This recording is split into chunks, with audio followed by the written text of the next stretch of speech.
A great way to learn to understand the Bible is to understand it through its personalities.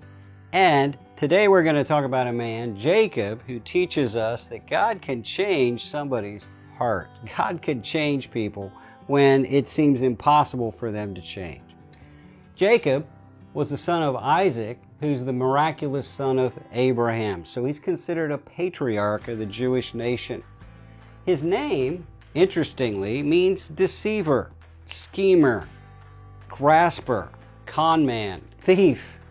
What a name. Well, he lived up to his name. He tricked his father in order to get the fatherly blessing that should have went to his older brother Esau, which was a big deal back then. And he tricked Esau in order to get Esau's inheritance. So he's a deceiver, and he's going to have to pay for it, because when the father dies, Esau is coming with 400 men to kill Jacob. So Jacob did something he should have done much earlier in his life. He finally turned to God. And in a fascinating story in Genesis 32, we read that he got in a wrestling match with God and grabbed a hold of God in such a way that he had a hold of God and would not let go. And he said, "I'm not going to let go unless you bless me." So God responded to that sort of aggressive faith with threefold blessing. First of all, he changed his name. He changed his name to Isaiah. It says, "What's your name?" the man asked. "Jacob," he replied. "Well, your name will no longer be Jacob. It will be Israel, for you've struggled with God and with men and have prevailed." Now, the name Israel means prevailing prince of God.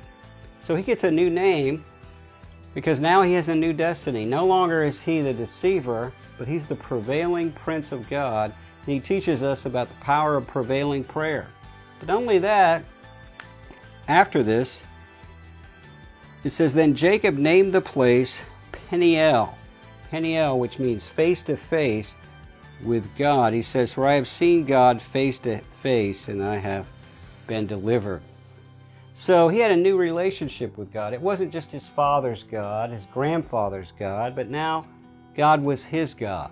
He'd seen God face to face. Every one of us, every one of our children and our grandchildren need their own personal experience with the living God, where they deal with God face to face, heart to heart.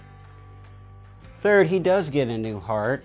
When Esau finally shows up, instead of trying to trick him, he now gives him way beyond what you would expect.